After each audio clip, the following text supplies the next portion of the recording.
Today's proclamation of the Word of God is in the Acts of the Apostles, chapter 15.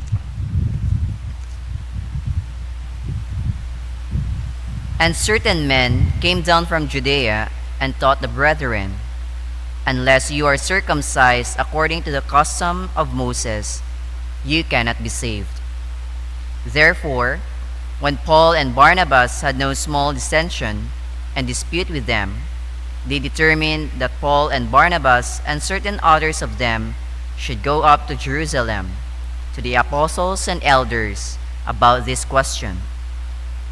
So being sent on their way by the church, they passed through Phoenicia and Samaria, describing the conversion of the Gentiles, and they caused great joy to all the brethren. And when they had come to Jerusalem, they were received by the church and the apostles and the elders, and they reported all things that God had done with them. But some of the sect of the Pharisees who believed rose up, saying, "It is necessary to circumcise them and to command them to keep the law of Moses." Now the apostles and elders came together to consider this matter.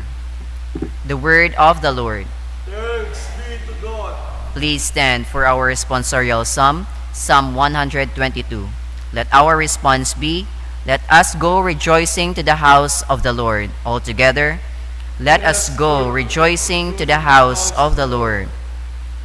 I was glad when they said to me, "Let us go into the house of the Lord." Our feet have been standing within your gates, O Jerusalem. Response: Let us go rejoicing to the house of the Lord. Jerusalem is built as a city that is compact together, where the tribes go up, the tribes of the Lord. Response: Let us go rejoicing to the house of the Lord. to the testimony of Israel, to give thanks to the name of the Lord.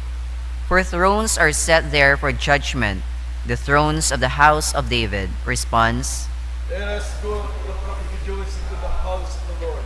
glory be to the Father, and to the Son, and to the Holy Spirit, As it was in the beginning, is now, ever shall be, world without end. Amen.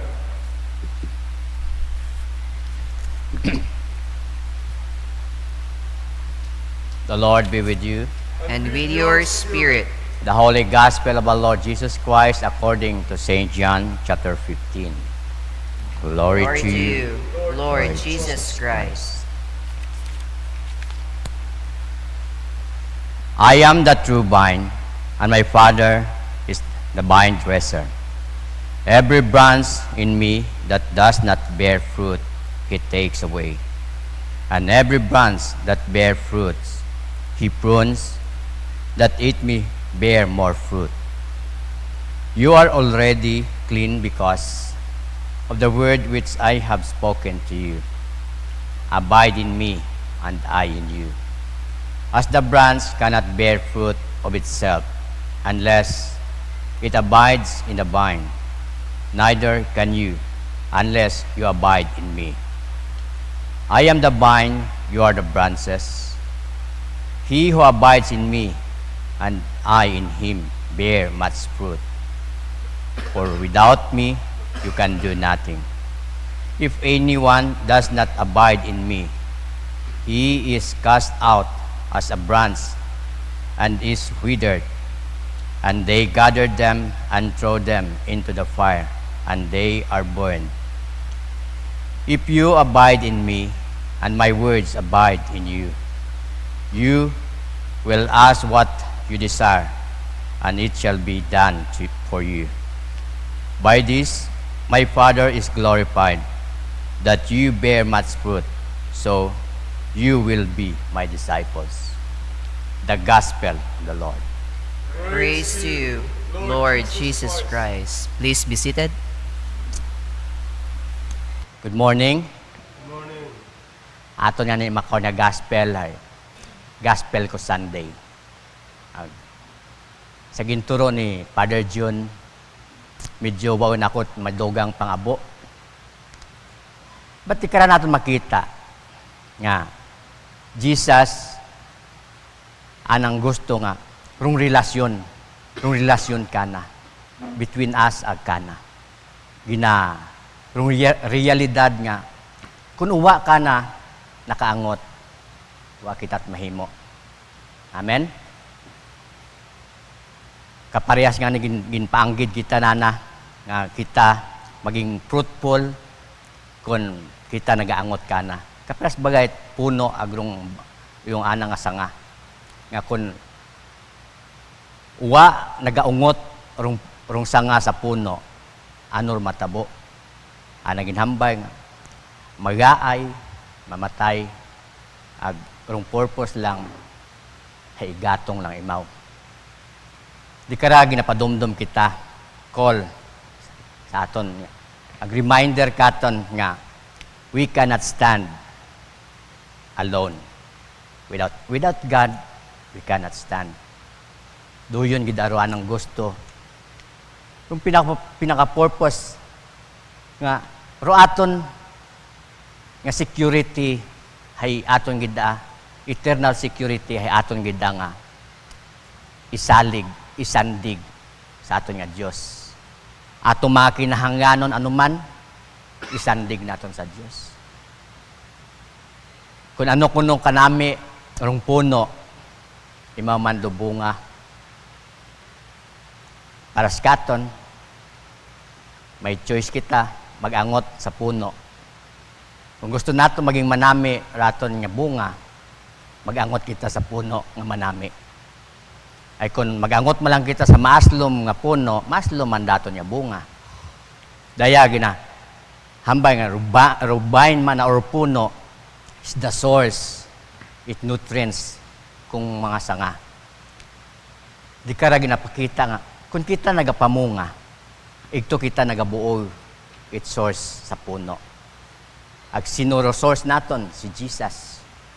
Si Jesus nga ni kung karakter ni Jesus imaw mandatong ipamunga. The source si Jesus the source it love.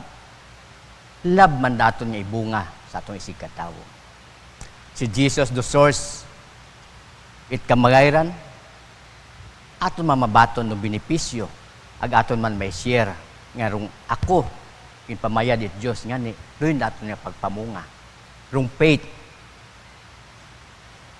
kay na nga ni gimbasa ko abide pilang bisis ginakan abide ano pa remain kita sa puno or connected kita pirmi sa puno.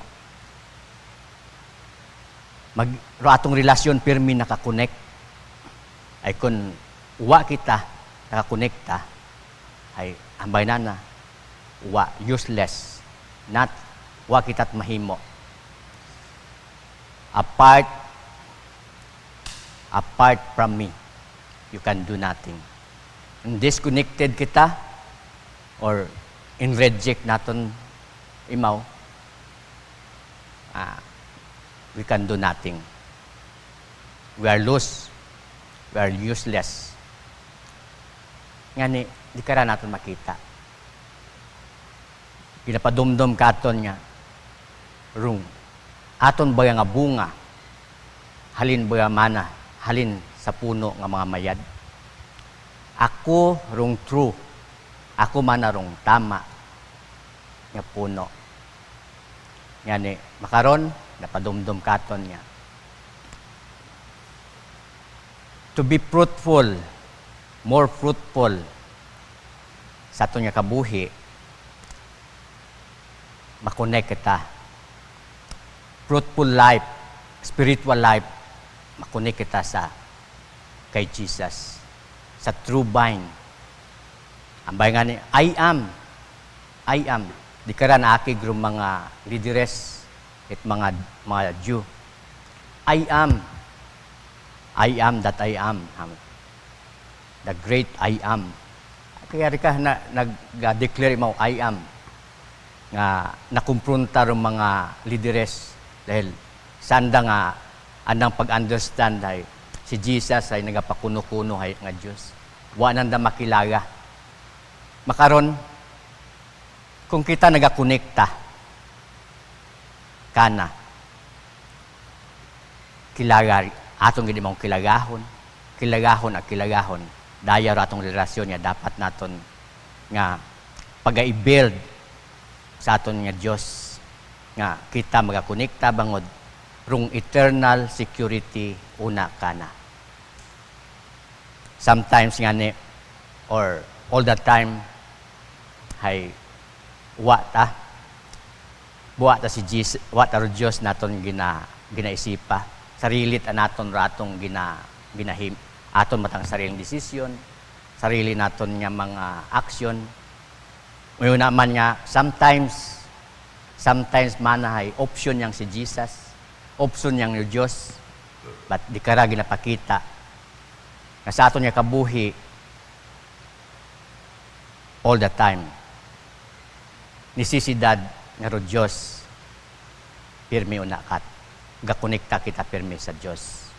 Ano man datong ginahimo, ano man datong atong ginapangatubang, pirmi naton nakakonekta kita sa Dios nga imaw rong source itanan. He's the source itanan. Healing tanan una kana. Package dilo na ni may nag-inom nga ni akot kape ko siyang adlaw nga 15 ano to 3 in 1 may 15 in 1 ako natang hainom atong kape nanaw tama ko na kabuabo ta but kay Jesus all in one. Kung kita naga-connect pas nga ni makon sa wifi kinahanglan naton nga password nga aton nga kinahanglanon nga para makakonect kita permi ka na makaon trend wifi o internet ngani makaron wifi kinahanglan naton yung password ngani rong password makaron nga day abide remain be connected to our true vine.